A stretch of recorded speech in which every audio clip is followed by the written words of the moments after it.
Morning, Mayor. Good evening, Mayor.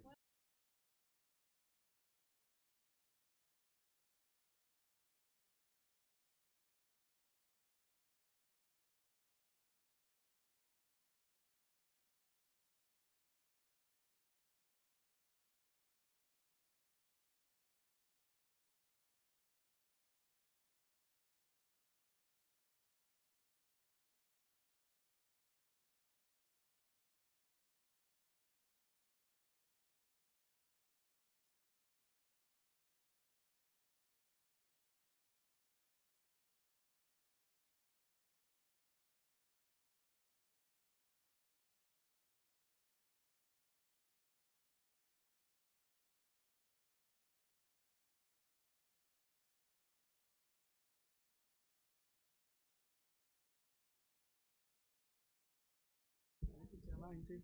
I told them they can have this one. No, it's a nice big house.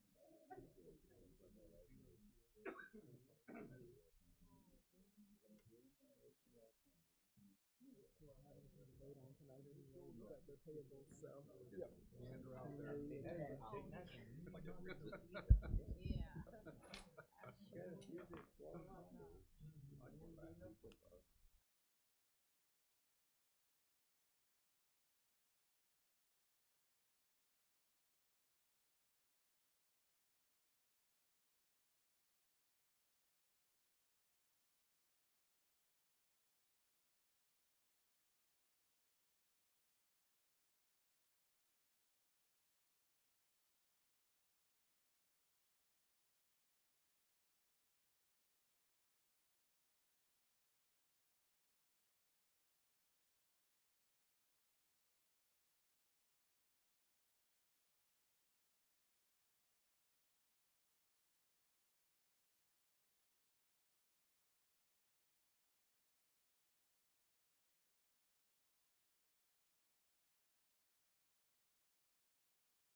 Welcome to the Public Service Committee meeting here at Tuesday, September 23rd, 2025 at 6 p.m.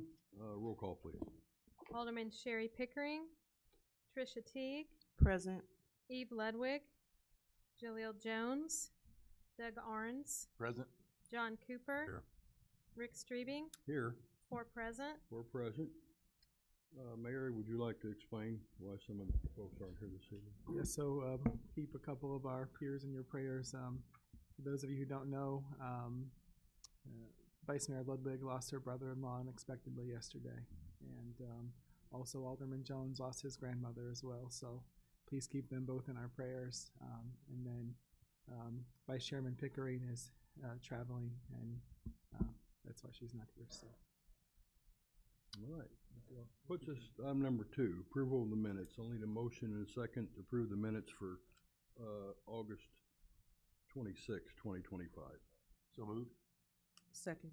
Is there any questions on the minutes?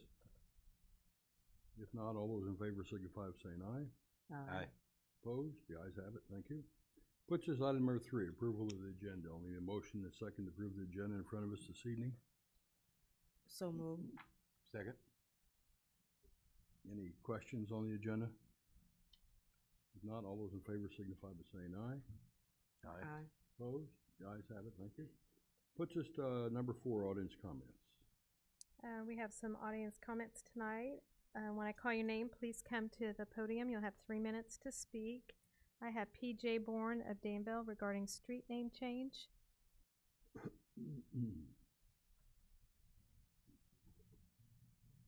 So we are here again, as we'll continue to be.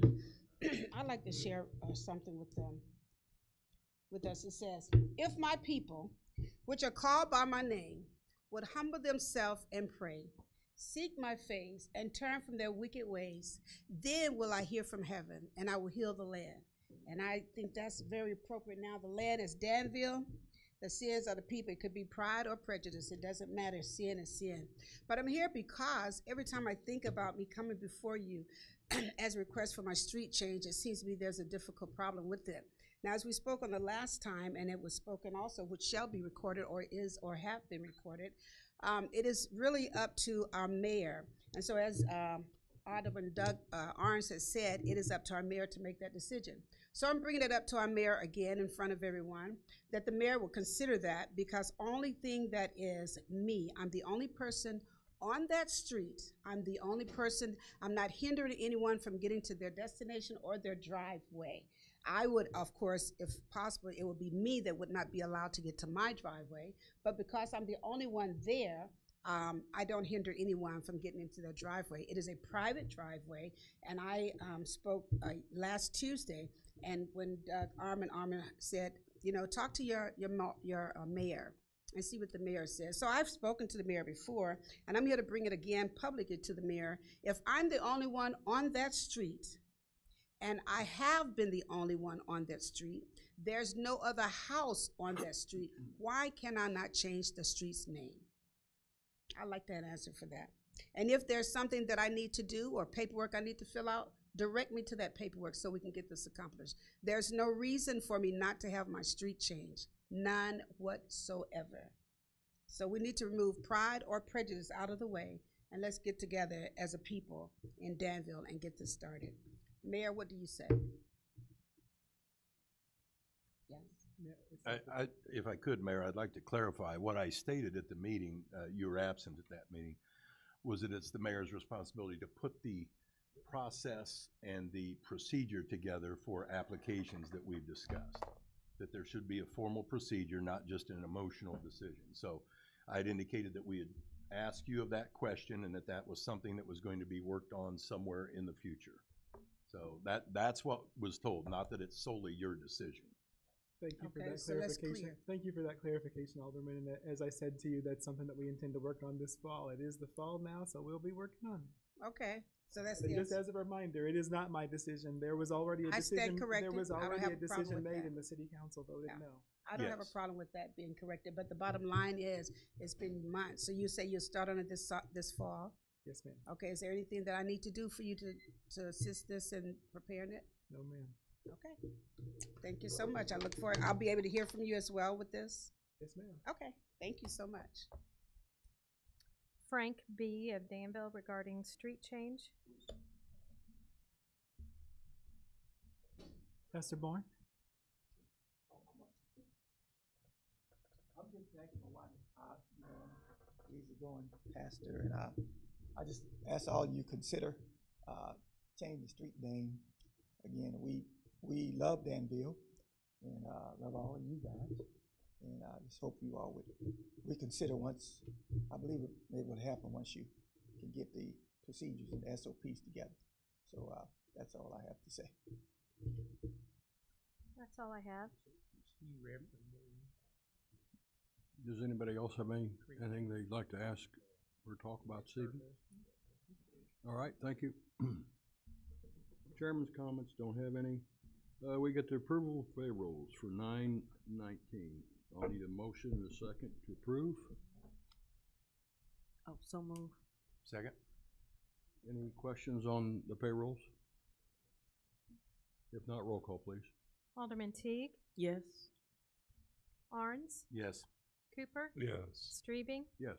4 yes. So yes, thank you. Puts us to item number 7, approval of vouchers payable for 9/23 of 25. We'll need a motion and a second to approve this. So move. Second. Got a motion and a second. Is there any questions on the vouchers payable? If not, roll call, please. Alderman Arns, Yes. Cooper, Yes. Streebing, Yes. Teague, Yes. 4 yes. Yes, thank you. That puts us to item number 8, City Clerk's report. Rachel Hahn, our City Clerk, her items of information, her monthly report. Thank you. For the period of August 21st through September 18th, our office has received or completed 37 FOIA requests, received or completed 27 permits or licenses, and we have processed 12 resolutions and 2 ordinances. That's all I have. Does anybody have any questions for Ms. Hahn? Thank you. Which is number 9, Community Relations. Brianna Alls, Administrator, her items of information. Good evening, everybody. I did not have a report to submit. We were crazy busy with the Fall Festival this week, but I have a couple of items I figured you'd want updates on. First is Fall Festival was really great this year. We're working towards every year improving it, making it better, but the most important part is that we're supporting our local businesses and vendors with it. I'm incredibly thankful for everybody that's helped, from Alderman Cooper helping us pick up a picnic bench caught in the middle of trying to enjoy the festival, to all of our vendors that help us clean up and keep Vermilion County beautiful, our public works team. Really, everybody throws a hand in to be able to support the 50th Fall Festival, so that was really great. Other things that we are working on are the mural project. We set aside funds, I believe about a year ago, for murals downtown. I have finally received the agreement from the business owner, so we will be moving forward with those, and hopefully we'll at least see one mural put up before winter. Other than that, I encourage you to tune into D102 on Friday at 7:30. Kaylee Sanchez and I will be on the radio talking about grants, trying to talk a little bit about some of the funds that the city of Danville has received and what we're doing with those funds, and get people excited that we don't only spend city of Danville taxpayer dollars, but we also get federal money that comes from all over. So, you know, talking a little bit about that, sharing more about what grants are, because I do think that sometimes we aren't able to share enough about them. With the grants, Community Roots is back on track, so we are also working on another Arbor Day celebration. We are working on a website page for it and all of the other fun things that go along with that. So those are a few of the things that we are focused on right now in community relations. Brianna, would you want to, it might be a bit premature, but would you like to share with them about the welcome packets that we're? Oh, yeah. I decided that sometimes it's really hard to get new information into the hands of people coming into our community. So I created welcome packets for new employees that include information like the citywide mailer that we mailed out, local events. I got information from the local visitors bureau to put in these packets, as well as information on utility billing and like emergency numbers, you know, information about the fire department, gives out fire detectors, you know, those types of things, and those will be going out to realtors in the area as well as title companies. So hopefully when a new resident purchases a home or is moving, they are able to get this packet, and I've let them know this doesn't only have to be Danville homes, but it can be Vermilion County homes, because so much of Vermilion County helps support Danville as well. So those are some new packets that I think will be really beneficial and good to share direct information with our new residents coming in. Anybody have any questions for Ms. Brianna? Yes. And I'm not sure that it's a community relations, or a mayoral question. So Alderman Johnson and I have spoken previously about putting together a ward meeting for Ward 7 for this fall, and I didn't know what level of city resources are made available to advertise and promote meetings of wards or other subcommittees or things of that nature, or how something like that should be handled. So yeah, I do have the neighborhood association budget, which I would consider also ward focused as well. So I know that your guys' ward doesn't have an active association right now, so I would be more than happy to work with both of you on something. If that is something you're looking at putting together, I'm more than happy to participate in that. Just let me know. And Alderman, we also help with putting out like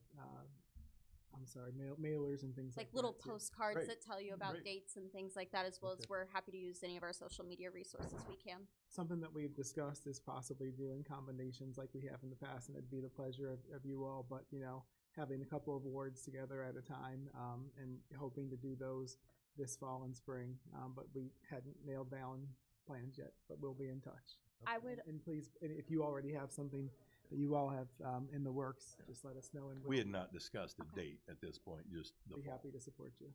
Another heads up is that our next What's Brewing with Mayor Williams isn't officially out yet, but I am finishing final details on that, and that meeting will be focused in North Danville. So if you guys don't have anything permanently planned yet, we'd be happy if that was something maybe as a follow-up to the What's Brewing. Like, we would be more than happy to work with you on that, and kind of so North Danville has some things too, because we've done south and we've done downtown, so we've done a couple of different areas. So we'd love to see you guys there as well. Thank you. Yes. Well, I would just add to that, there's also no neighborhood association covering Ward 4. I'm not sure there's one in Ward 3 either. So, you know,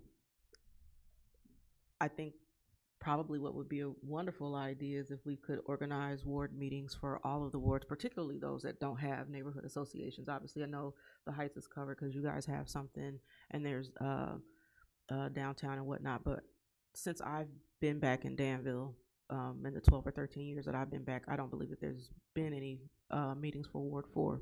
So I would love to see some of the same activity. Obviously, we don't have any coffee shops or places to meet at. We can Ward cater 4, it in, but, don't worry. But you know, something that is focused on our ward would be awesome too. Yeah, we are hopefully working on maybe getting some ward meetings styled set up. I know a few of my neighborhood associations are struggling with attendance, and we're thinking ward meetings might be a good shift to help support more of the community. Okay, thank you. Well, and the neighborhood meetings are great. Right, You know, absolutely. they are, but so much of the community has never been represented by a neighborhood association. Right. They're different contextual meetings. Right. Yeah. Thank you. Anybody else have anything? Yes. I talked to several vendors on that festival you ran. They were all very happy, and I just want to say I think you did a great job. You and your staff did a great job with that. No complaints at all out of that place, and good job. Thank you. We work hard to try to make it better and better every year. That's the only way you learn is by hearing and consistency, so thank you. You did a good job. Appreciate that, Alderman. So I didn't get back in from all of my trips until Sunday afternoon. Literally, I got there at about 3:15 as they were closing up shop. But I was able to talk to about 70% of the vendors, and they all were very appreciative and, you know, no concerns. So good job. The only thing I miss, I would like to have seen Rihanna Saturday evening. You mean me holding down that giant tent in the rain and windstorm? Ellsworth is a true bull. That was pure chaos, but it was a lot of fun, and the vendors were great to work with throughout that. So yeah. All right, puts us to item number 10, finance. Alyssa Sweeten is the comptroller. Her items of information: fiscal year 2025, 2026 cash flow and budget performance report, August risk management report, monthly report, and personnel monthly report. Ms. Sweeten? Any questions? I have lots of reports there. Yes. A lot of reading, yes. Go ahead. So I'm looking at the cash flow projection report and noticing that we are projected to be at a $3.1 million loss. So wondering what our plans are to mitigate that loss, or if there is information that is obviously not on here because we're only partway through the budget year, that we actually anticipate, you know, additional revenues that would mitigate that loss. So if you notice, for all of the on the revenue section, everything from code enforcement down to other revenues, those are not completed because they're not consistent to be able to budget out how much would be in each month, and it's not there's not enough information to try to make a projection on what those would be. But those are all still significantly under budget, and the intention is when those would fill in with when the actuals, those we will not have the shortfall that it looks like we have. Also, as I mentioned last month, is that we did notice that there would be some shortfalls, and we've made corrective actions to find savings to make sure that we don't run into a negative situation. We're monitoring that on a regular basis to make sure that we are keeping our spending within our revenues. We met with all of our department and division heads and requested that they make substantial decreases in their projected expenditures. So will there be then adjustments made on the expenses for the future, or no? In terms of this report? No, we won't, because we're not making formal budget adjustments. We're asking departments to modify their spending. So while the budget was approved at these spending rates, we're monitoring internally that they're not, everybody knows that where their expectations are to save. So they're hitting them internally, but we're not actually formally adjusting the budget. This sheet represents the budget. Understood. So will we be able to see what those modifications look like? I'm sure we can provide that. Okay. Because I think that that would help with then helping us to know what's going on, because the only thing we have to look at is this, and obviously it's not being adjusted. So if there's not going to be a LE, then I think just giving us information so that we can have, so that as we proceed, when we look at these numbers, to be able to say, oh, I know, for example, that I'm just looking at the first line under expenses, that the salaries won't really be 1.35 million each month, that they might go down, or whatever those line items are in general fund might go down. Then we can compare and track as we go along.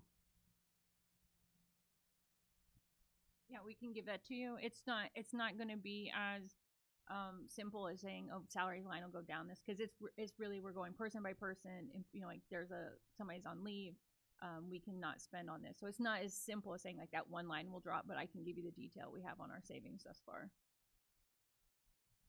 Okay. Is there any other questions for Ms. Sweeten? Thank you. Thank you.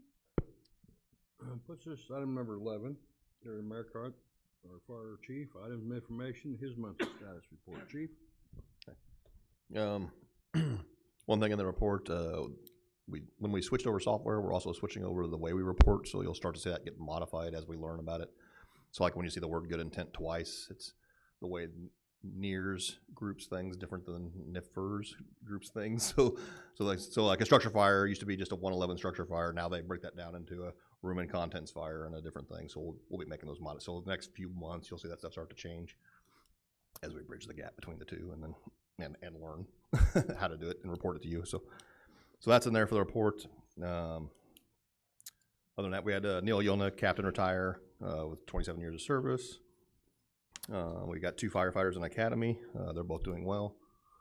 And we had 2 promotions this morning for Lieutenant Brock Atwood and Captain David Jones to replace Neil Yona's absence. So other than that, we don't have any much information. If you have any questions. Any questions for the chief? Thank you, chief. Puts us to Human Relations, Tasha Davis, administrator, her items of information, her monthly report. Upon my hire August 4th of 2025, the question was posed that there were previously 19 cases that were pending. I was able to find information about those previous 19 cases, and out of those 19 cases, 2 were employment, they were outside, they were closed. 2 complaints for city employees, they were closed. And 7 of them were housing. They were closed. So right now I have remaining 8 that are open, and I'm trying to find out who these 8 people are, because thus far only one person has come up and said, hey, I was working previously with the my successor, predecessor, well, you know what I'm saying. So yeah, I'm trying to help those individuals, but if they don't come forward, I don't know who they are. I would love to provide assistance to them. So upon my hire, that is what I inherited. Since I've been here, I have 1 case that is open. It's pending review. I'm still gathering information on that. 1 was in housing that is closed, and it has been closed out. And 1 is for a city official, and I would say I'm treading very lightly with that because of the scope of that one right there. So thus far, that is what I have pending from August 4, 2025 until present. You have any questions for her? Thank you very much. Item of information, technology, Agnell De Silva's Chief Technology Officer. His items of information, his monthly report. Agnell? Thank you, Chairman. Are there any questions on my monthly status report? Got any questions for Agnell? The Danville schools and the Danville restaurant applications, what are those? That's, I think, a layer that Adam and Suhail are working on, trying to create, make a database of. Overlay for GIS? Yes. Okay. It's another layer, Okay. just like to show all the restaurants and, you know, where they're located and things. Okay. Yeah. Anybody else have questions for Agnell?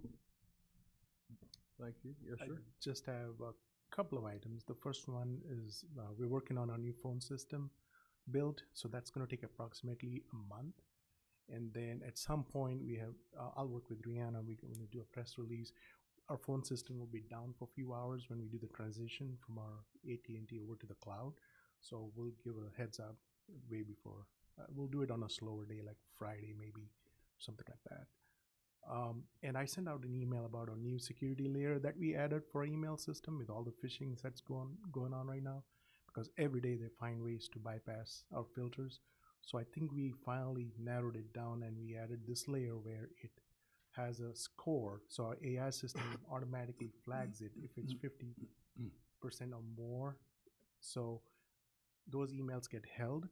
And I think I already released one, Alderman Ansett requested earlier. So if you think there is something that is held, please click on request release and we'll be able to do that quickly on our end. So just to be on safer side, because these days it's really hard to detect whether it's a phishing email or real email, because they're using AI to create those. So basically we have to fight AI with AI to deal with all these issues anymore. That's all I did. Yeah. Yes. And certainly I don't want to be the one to let somebody in with access, but I guess my question would be is, you know, trying to give prompt response, emails that come in over the weekend, are we just going to need to wait till Monday, or will somebody be reviewing those? One of us usually checks them every few hours. So yeah. And if you think there's something important, please call us. Please reach out to us. We'll be happy to release that. You know, it's just a matter, it's on our mobile phone, so all it is hit a button there and say release, and so it makes it a lot easier for us. Yeah, please reach out to us. We'll be happy to. Okay. Thank you. No problem. Thank you, Agnew. That's all I have. Thank you. Thank you. What's just item number 14, legal, Leon Parker, Corporation Counsel. His item of information and his monthly report. He's going to explain to you what you've got here is year to date, from 1/1 till today's date. So, Leon? Thank you. So you have the report, the monthly report. In going through that, I noticed some of the area, the statistics were low, the numbers were low. And so what I did was, you each have a printout in front of you, which has all of our citations, and they're broken down into various categories from January 1st of this year through today's date.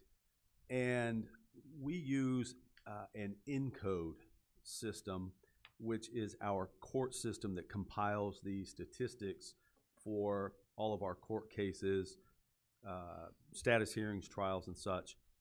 Our inspectors use a citizen serve program, and that's what they use to generate notices and ordinance violations. So what's happening is ENCODE is using, for example, when an inspector might go out and issue a notice giving a property owner X amount of time to correct a violation before issuing an ordinance. Our ENCODE system is using that as a violation, when in fact, when our inspector goes out and rechecks, that issue may have been abated and we don't end up issuing an ordinance. We make, or I'm sorry, an ordinance violation. What what happens is we may issue it for those who haven't abated it, maybe 14 days later. Some request additional time, which we allow, and the actual citation may not be issued for maybe 30 plus days. So there's a lag time. So what you see in the report, the numbers you see in the report don't accurately reflect the number of citations that our inspectors have issued. The printout that that each of you should have, starting with January 1st of this year through 9/23, accurately reflects those numbers. Those are the year-to-date numbers for all the citations. And we're working to work with those programs to make it more compatible and get those monthly numbers accurate. Great Precinct Council, and the summaries are on the final page, correct? So we've issued over 2,000 citations so far this year. Yeah, 2,081 this year. Anybody have any questions for legal? Yes, Alderman. I want to make sure that I understand. So, because I don't really understand. I'm not even going to try to summarize. What I think I'm understanding is that, because I see citations and violations in our monthly report, and I see citations and violations also in this report. So are you saying that the notices don't get included in these numbers versus violations? Well, our in-code system is treating those notices as a citation for a violation, when in fact, all it really is just a courtesy letter giving a property owner additional time to correct that. And some of those do not turn into violations because they're corrected within that time frame, or they ask for additional time. So, and what they're not picking up is when we actually do, in a lot of cases, issue a citation. There's a lag time because citations were not, they have that initial notice of a violation, but the actual violation may not have been issued for 30 or more days. And so the in-code is not picking those up. Now, they will down the road, and that's why the year-to-date is accurate. But for this month, they may not pick up those numbers for another 2-3 weeks or so. So the numbers that are being reported to us are the things that actually escalated to the number of violation, to the definition of violation, and not citation? Yeah, the numbers that you have are actual citations. The reason why, part of the reason why I'm asking is because as I go through this and I see in every category it has number of citation for offense, number of violations for offense, and then number of citations to juveniles and number of citations to minors. What I'm noticing on every single page is that citation and violation is the exact same number. So the distinction doesn't seem to be bearing out in the numbers. I don't know what this, other than there are different systems who are treating things differently, the numbers are not different going through every single page. They all have the exact same number. So I could open any page and look at anything and say, oh, disorderly contact, there were 3 citations and there were 3 violations. And that's for every single one of them. They're all the exact same number. So on the last page where it's 2,081, it's 2,081 citations and there's 2,081 violations, which will lead me to believe that it's the exact same thing, being counted in both ways. I'm not sure what I get what your explanation of what the distinction is in terms of we send a letter out prior to something raising to the level of violation, but the numbers would seem that they would actually end up being different if something gets abated before it actually rises to violation. Yeah, citations and violations, I don't know why the system treats it that way. They're the same.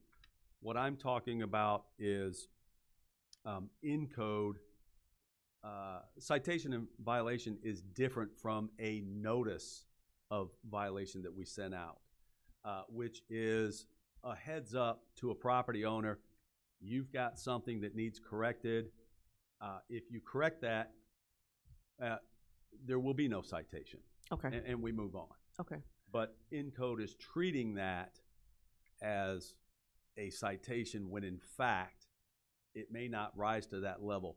And the actual violations that we do file may come 30 days down the road because we've granted additional time and Encode's not picking it up. So this number includes the notices or does not include the notices that Encode may or may not be picking up? What the printout that you have in your hand? Yes. Does not. Those are actual citations. Okay. Yes. Actually, it leads to another question that I have, which is relating to the rental registration ordinance, because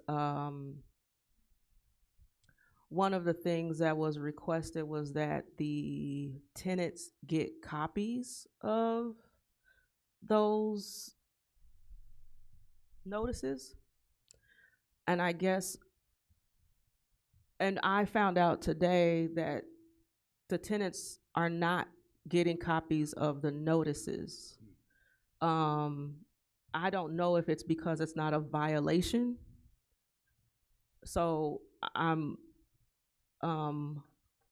wondering, oh, actually, no, I'm requesting that the tenants get copy of the notices regardless of whether or not it's a violation, because I know that the tenants are not. We requested that before. We requested it be in the, we actually requested it be in the ordinance, and we actually had the ordinance change. So the reason why I'm asking the question is because, and I don't know if it's because it's not a violation yet, I'm not exactly sure.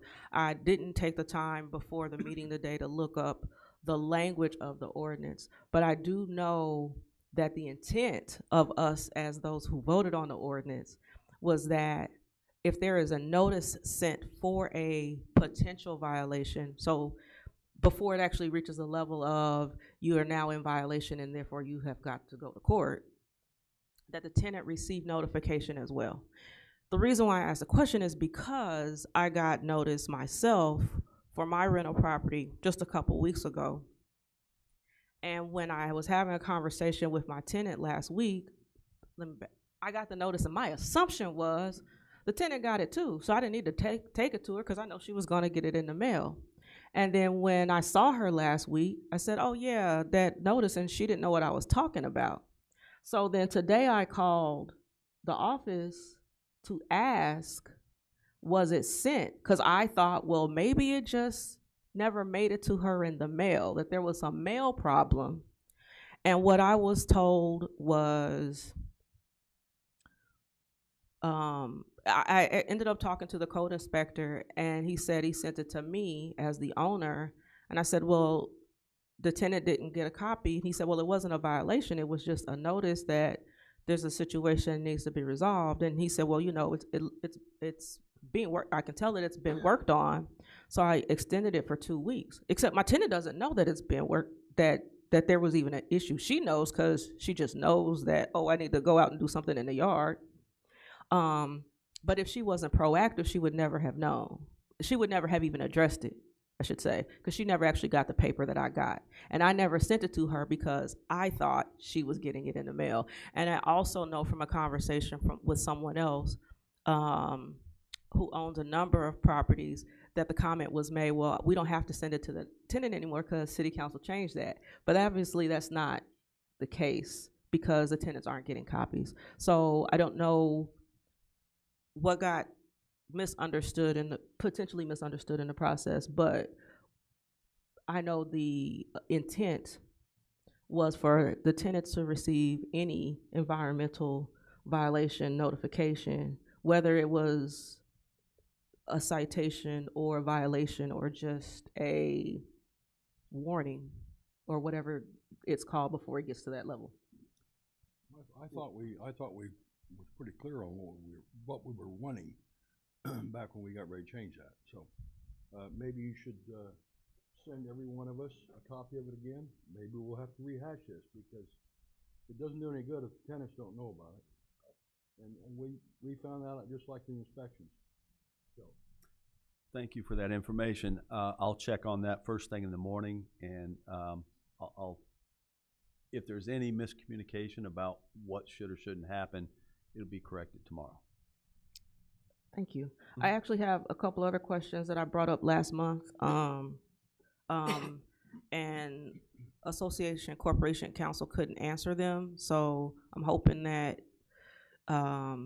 you could provide the answers. Hold on, I gotta find them in my list. Oh, one was,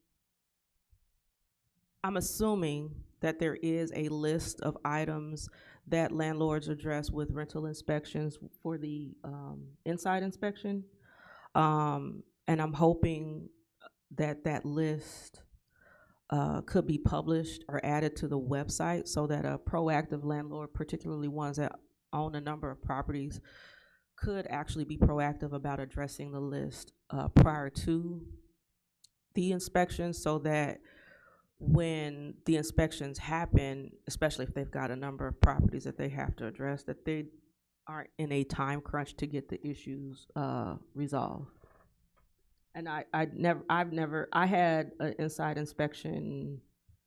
It would have been prior to last month's meeting. I would say maybe July or August, maybe June. I can't remember, but it was in the summer. And I take that back. It was earlier than that, because we had multiple inspections. But I've never seen a list. I saw a list of things that needed to be fixed. Obviously, that's after the inspection. I never saw a list prior to the inspection.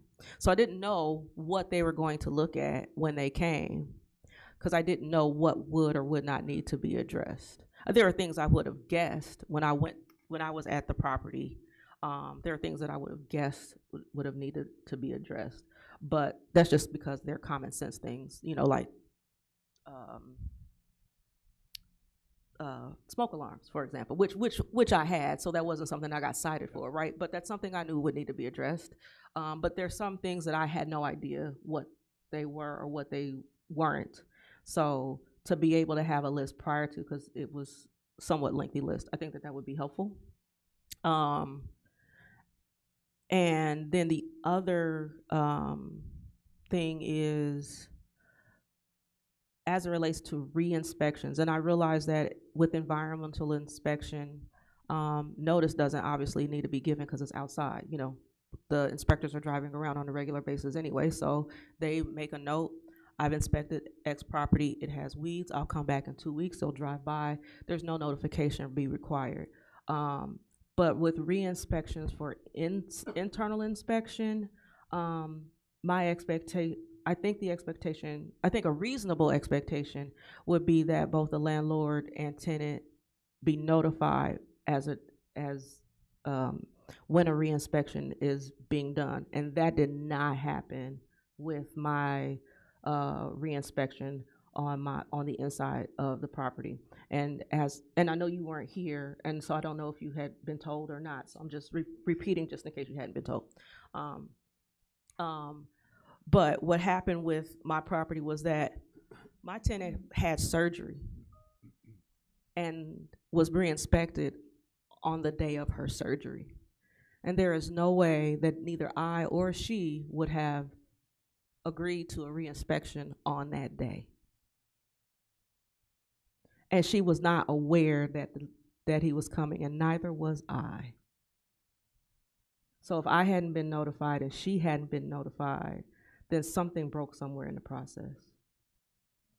Alderman Teague, I will address that as well first thing in the morning, and I'll look into your case specifically, and we want to make sure that that's happening for every case. But let me see exactly what happened, and if there's any breakdown, it'll also be corrected tomorrow. And my case has been closed, so the case doesn't need to be addressed. But just in terms, I'm a process person, and when something breaks, it's, you know, people are not the problem, processes are the problem. And so if a process is broken, then the process needs to be addressed in a way to make sure that it doesn't happen again. And I would not want for somebody to be dealing with a surgery and then have to deal with a code inspector on that same day. Absolutely. And we'll take care of that tomorrow. And we'll get back to you on that. Okay, thank you. Thank you. I believe, thinking back now, we've had problems with this computer process that you've got. We've had problems with this, I think, from the get-go. So, Agnell, is there anything you can do to look into this, to see what the problem could be? I can get with Leon's team and figure Okay. out what we can come up with. Yeah, because, Maybe talk to Green Code support and figure it out. okay, thank you. No problem. Anybody else have any questions for Mr. Parker? Thank you, sir. Yeah, and just one other item of information. We're fully staffed. Again, we were short one code inspector. One of our rental inspector has requested, and we thought it was a good move. He's Arthur Hale has moved over. He's a code inspector now, and we've just hired Andrew Hager as our new rental housing inspector. Started just yesterday, so we're now fully staffed, and it's a good time to, we'll meet and address all of these issues. But you still got them separated out outside versus inside, right? Yes, the two rental inspectors are inside. The 4 code inspectors are outside. Okay. Anybody else have any questions? Thank you, sir. What's this item 15? Police, Chris Yates, Police Chief. His items of information to his monthly report. Did anybody have any questions on the report I provided? Did anybody have any questions on the report I provided? Okay, we also had 2 promotions today, one to Deputy Chief. Lieutenant Doug Miller was appointed as Deputy Chief, and he'll be assigned to Criminal Investigations Division to run that. Sergeant Jeffries was promoted to Lieutenant. He'll move to second shift and be the shift commander on second. We have 2 people at the academy and 4 in field training right now. As far as I know, there hasn't been any problems. We're moving along. Any questions? Any questions for the chief? Last thing, probably want to update on the cameras. Yeah. Agnell, we've got all cameras installed. Okay, so all the cameras that were purchased are installed. We're now working, from what I understand, on linking the existing cameras into the Verkada system. First of all, we said what, 3 to 6 months? Or? Yeah. Yeah, they did phenomenal. IT working with Public Works, the electricians, and everybody, as well as our people. They didn't waste any time. Within a couple days of having them in at Winter Park, they're juveniles, so I can't discuss any information on them. But they went in and there was a fire in one of the garbage cans, and someone broke some cement structure. Cameras zoomed in on them. We had them identified within, I think, 12 hours and addressed it almost immediately. These are going to be game changers as far as our parks and the areas surrounding them, as well as the other locations that these cameras are placed. The ones that we had before, as well as the ones that we have now, all being linked together with the system that we have. It's phenomenal. So I'm very happy to see that. But I can't explain to you step by step how it works. It's way over my head, but we have smart people that are running it. Yes, Alderman T. Not on the cameras, but I guess somewhat related, just because it's come up in conversation or question and I didn't have an answer. Do we have or use shot spotter technology? That is something that we've looked at. It's very expensive. There's a system that we could integrate with our Flock LPRs. We've looked at it, but under the current situation with funding, it may be difficult. However, there are other things that we can do that fill in the gaps. The way we use the cameras, the way the cameras alert us to different activities. So, yeah, I mean, if there was, we looked at it, but like I said, it was a price point on it. Okay, thank you. Any other questions for the chief? Thank you, Chief. Thank you. Puts us item number 16, Treasury Report. Chris Herons, the Treasurer. 16A is March and April 2025 Treasury Report and Bank Reconciliation, and 16B is items of information. Chris? Thank you, Chairman. So these two reports brings us to a conclusion of fiscal year 25. We're now currently working in the current fiscal year. Great. Great. And the bank rec tracker is there also. You can see the progress there, but it's going good, and within a few months we should be completely current. Any questions? Any questions for Chris? I know when he first got elected the position, I said, "You're really gonna hate me." So I'm glad we got through it, and thank you guys for everything you've done. You as well as the finance. So thank you again.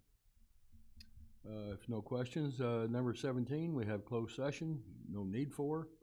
Items of information. Anybody have anything? Yes, Doug. I've got three. The first is I attended the IML conference for the first time as an elected official, so I was attending a few sessions that were different than what I had previously done. They were good sessions. Some of the other breakout sessions covered everything from trying to incentivize residential development through TIFs to some of the other issues that we're dealing with. But probably one of the more valuable ones, and the mayor can attest, he's in a separate roundtable group as the mayor and village managers and such. Ours were the aldermen and the trustees, and had some really good discussions in there.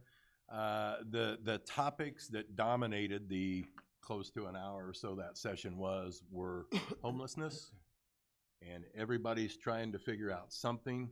I was surprised at the number of entities that are taking money out of their general fund to house people in hotels and things of that nature. And some of these are smaller communities, much smaller than Danville. So as we've all said, it is a nationwide problem, and there are a lot of ways everyone's trying to approach it. So some of those discussions were good. Within that same group then, the grocery tax obviously was as a discussion, but if you've seen the number, I think the majority of communities have implemented a grocery tax and or will be doing so. I think the deadline is either up now or recently, but it doesn't mean you can't ever do it. It was just to get it in by this time frame so they can get money rolling in right away. The third thing that seemed to be an item was dealing with how they handle their public comment sections of the meetings and any challenges from public individuals getting beyond what is reasonable. But that was a pretty quick discussion. So, but all in all, it was a good conference, I thought. I didn't realize who our keynote speaker was until I got up to Chicago. I should have looked at the app earlier, but we were blessed to get to listen to Mr. Mike Singletary. And so as an old football player and Bears fan, there couldn't have been a better speaker, and he spoke very well on leadership and leaders.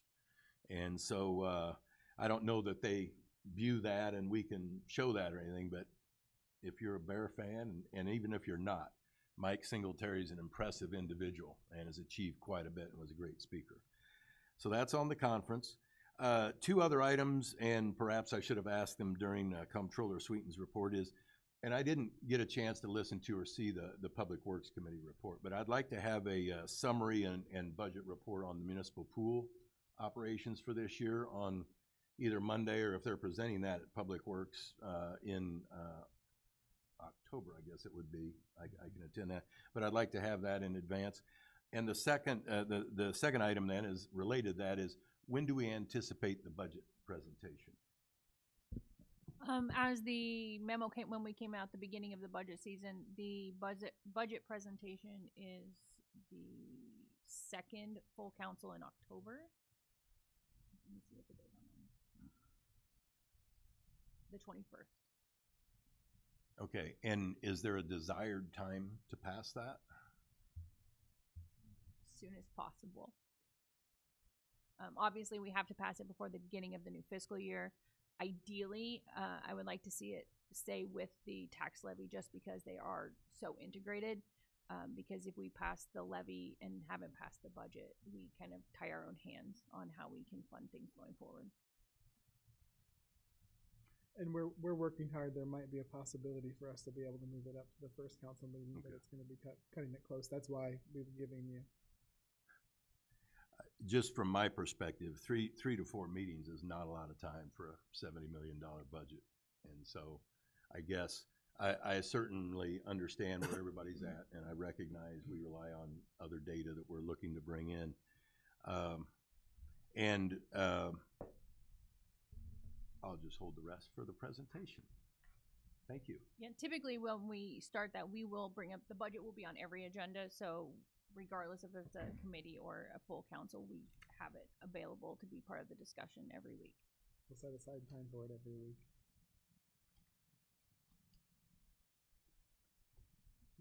Any committee members' comments? Yeah, a couple of questions. Yes, go ahead. Mayor, you might, hopefully you know the answer. Nobody's here from Public Works. They're gonna put a sidewalk on over at Breezy along Main. Yes, sir. Okay, and next one, what's going on with the mall? I wish I had any good news for you. I was contacted by the commercial news last week and asked me what's going on, notified that the mall is yet again for sale. I can tell you that myself and Logan have reached out to them to discuss incentives. I can tell you with certainty that they do have contracts on their desk, final lease agreements for a movie theater, which would have kind of like a reclining theater, reclining seats and such, like they have in some of the larger cities, as well as a Five Below. But unfortunately, they either have not been able to secure or are unwilling to provide the funds needed to make those two possible. So neither one of them's probably going to happen. Not unless they're willing to move, or unless someone acquires the property and they're willing to move on those. But my understanding was that they were looking for a total of around $2.1 million to make the movie theater happen, and around 1.1 or 1.2 million dollars for the Five Below. So a total of around 3.2 or 3.3 million. Logan and I again have, as we would with any place where we're having loss, you know, if we're having leakage to another community, I can tell you as someone who goes to either Crawfordsville or Champaign every week to go to the show with my pop, they're losing a lot of money because I see other folk of us over there. So I don't have any. The only news that I have is not much, and what I have is not good. Anything else? Just being asked. Yes. Brazil, what's our timelines on next steps for our vacant lot next door? We don't have a timeline yet. That's a question that I would normally defer to Logan. For those of you who don't know, he welcomed his second little one last Wednesday. Cute little fella. Mom and baby are both happy. No one is sleeping.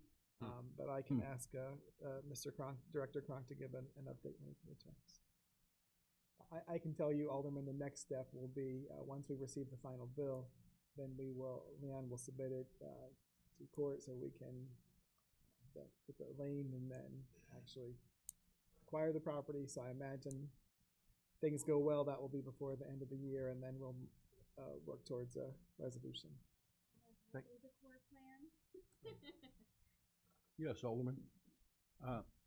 If I may, this might be changing subject a little bit, but I just had two concerns that I would like to voice, if Go I ahead. may. Go ahead. One of them was about the reported process, and I'm still learning this whole thing about the processes, and as I understand it, the reported process that's on the city website, I guess I'm calling it right, is it called reported? Yes, that's correct. Reported, correct? Yes. And that's, would be, and I'm asking, is that more prudent to get the citizens that bring you concerns to teach them the reported process as opposed to trying to call everybody and get things done? And if so, that loops into the other request that I have, is that, as I understand it, there's several wards that are in need of a bona fide process for when they go in and develop their ward meetings. And I think it's essential that if you're going to have ward meetings throughout the city, that I think it's fundamentally prudent to have agenda items that are somewhat similar. And in order to have similar agenda items, I think it behooves us to have a process that people engage in dialogue to bring that, to get those agenda items nailed down. Now, you're going to have some situations where you might have different agenda items for different wards, some of them which, but I think it's vitally important that when we do have agenda items, that they have some kind of uniformity throughout the wards, and I think that's not just going to happen. That needs to take some work to make it happen. Mayor? Thank you, Chairman. Alderman, absolutely. So the best thing to do, yes, is to ask your constituents to use Report It, because if you call Public Works, what they're going to do is they're going to enter it directly into Report It, because that's the most direct process for it to get to the correct person who oversees that item. So yes, the best is to have them use Report It.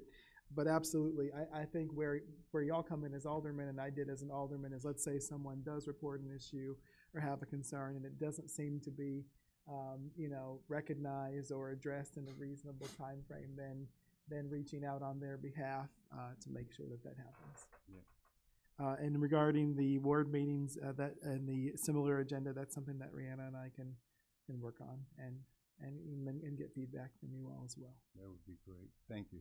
Thank you. Just so you understand it, just like when we got ready to roll out the sewer and the trash bills that we get all the time, there's still a lot of people out there, a lot of older people that are unwilling or do not have computers or not computer literacy. So you're still going to have a small percentage. Yeah. So. And that's the other thing that you can do, Alderman, is you can also enter that on their behalf as well. That's something that I know a lot of our team do, and I know some of the other aldermen have told me that they do as well. But I think once we bring the ward meetings to life, it will give the citizens a chance to come together and voice their opinions about what they like about the report process or other processes, or what they find arduous about trying to use the process, and therein we can help them along as we go. But it's certainly a vital need for each ward to have a process. Yes, sir. For meetings, to enlighten and to involve the constituents. Okay, thank you. Anybody else back there have anything? All right, that puts us to item number 20. Due to the fact that we've fulfilled everything in front of us on the agenda, I'll need a motion and a second for adjournment. So moved. Second. All those in favor signify by saying aye. Aye. Opposed? The ayes have it. We are adjourned. Thank you.